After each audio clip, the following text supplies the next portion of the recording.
have separate videos that goes into depth understanding user types. So I would refer to that video as well so that you can get a more in-depth explanation of the different user types. But this video is just going to touch on location level users.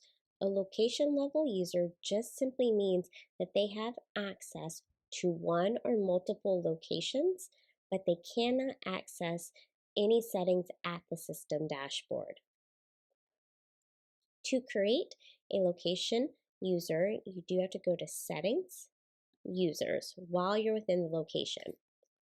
One major thing to notate is that a system level user cannot have a calendar enabled. So if you're a one clinic location, you may be the doctor that has system level access because you need to set up your services and appointment settings, but you're also the doctor of the location and you need a calendar.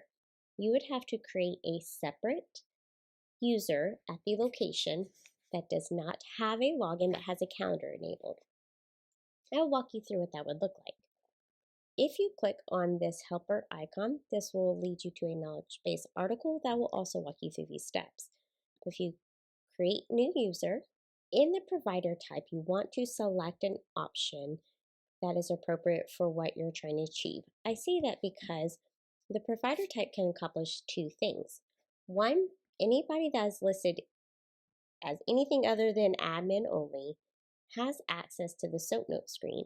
So even if maybe you're a front desk person that is involved in adding SOAP notes, I would suggest that you are labeled as some type of provider. These providers will have access to the SOAP note screen, to this SOAP notes tab. If you're labeled as administrative only, you will not see this SOAP notes tab. The second thing that provider type does is it will allow certain appointments to be scheduled on this provider's calendar. So if I'm a provider type labeled as chiropractor, any appointment types that I have that are set to chiropractor can be scheduled on my calendar. If there are appointment types that are labeled as massage therapist, they cannot be scheduled on my calendar as I am listed as a chiropractor. The appointment type setting at the system level setup course goes into more in depth, but essentially to have certain appointments scheduled on certain providers, the provider types on the user and the appointment have to match. I'm going to use the example that I'm the chiropractor. I'm only going through this example as if I am the chiropractor that needs system level access. So at the system level, you would already create the user that has a login, because that is where your granting permissions will guide you to, is to the system level. So in this situation, we're only creating a user at the location level to enable a calendar. We're essentially creating like a fake placeholder of a user so that we can enable on a calendar. So I would not need a login because my original user at the system level has a login, but I would enable a calendar. Then I would input the fields below. Let's transition to another example. Let's say I am a CA in an office and I do not need system level access and I do not need a calendar. I would create new user, admin. Yes, I need a login. And because I'm admin, there will not be a calendar enabled option here because an admin should not have a calendar. Please note that even when you're creating a user within the location, it is defaulting to system admin. So just make sure to toggle down and select location admin. This is something we're looking to correct. But right now it's defaulting everything to system admin.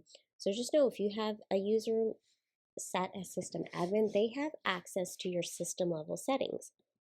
Location admin is able to just have access within the location. They cannot get to the system dashboard, and they're able to make changes to settings within the location.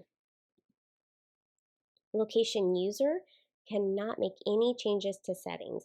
They can simply just use the system. They can't make changes to the schedule. They can't, and when I say make changes to the schedule, I mean they cannot change provider hours.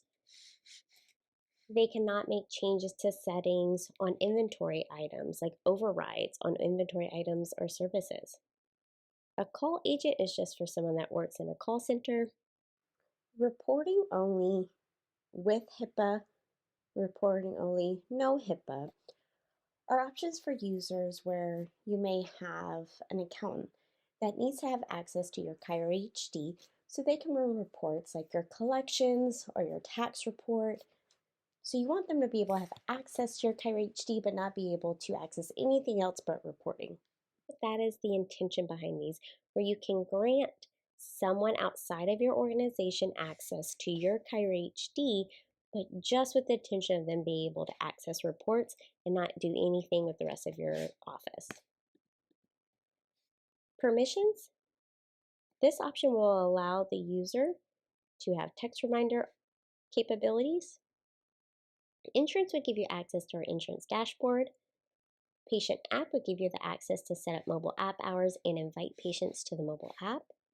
Edit schedule will allow you to edit provider hours or set exception hours. When it comes to permissions, you can add some of these permissions, or you can select all and add all permissions. The location option is what locations within Kyra HD does this user have access to. If you're a multi-office network, this user may have access to a couple of offices, or maybe they just have access to one. If you are just a one office location, I do recommend possibly just setting all locations, as this gives your user access to your live location and your training location. I would always keep that in mind when giving location access to your users. Keep in mind the training location. That way they can go and play around in a settings that isn't your live office. And then just as the other option, just make sure to fill out the user info. When I'm looking at my location level users list, I can also see my system level users. When it says organization, that also means system level in our system. Calendar users are users that have a calendar enabled. Active users are still users in the system, they just simply don't have a calendar enabled. Here you can see I have a role set with these users. These are set to none, but I can tell these were just set up as fake users to set up a calendar. So they're like a calendar placeholder. You see if a user is active or inactive. If MFA is enabled, this is a setting under the permissions tab, which we'll go into this a little bit more. And then over here, you can see various buttons that can kind of give you the status of a user.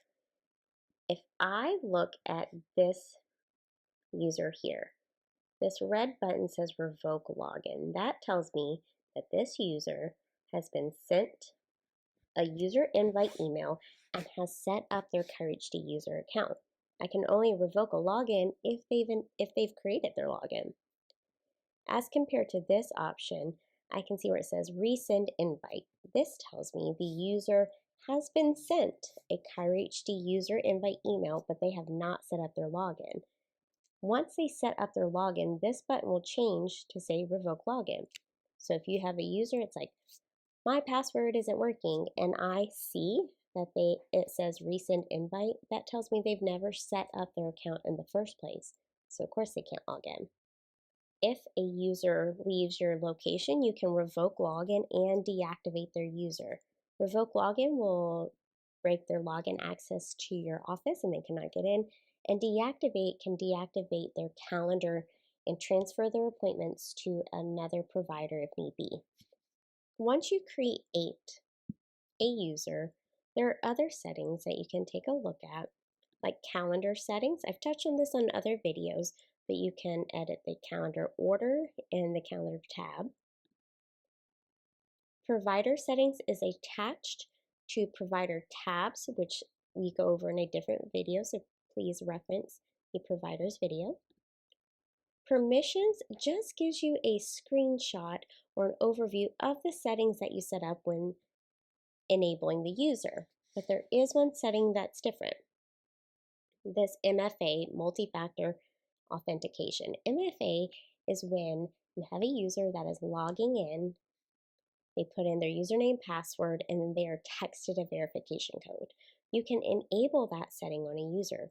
We highly encourage you, if you have multiple locations and your users have access to multiple locations, to enable MFA. But regardless, as this is an extra step towards HIPAA compliancy, you may want to enable MFA on all your users. But if you want to enable MFA, you just click on the user, permissions, enable this to true. Otherwise, these settings are the settings that you selected when setting up the user. If you need to remove permissions, you can do so by going to the Permissions tab and editing from here. It's important to note that our users, whether you create it in the system level or the location level, has distinctions for a reason. Either you want that login permission to go to the system level settings, or you only want them to go to the location settings. But please keep in mind, any system level user that has a login cannot have a calendar enabled. You would have to create that placeholder user in the location that does not have a login, but that has a calendar enabled so that you can go ahead and schedule appointments.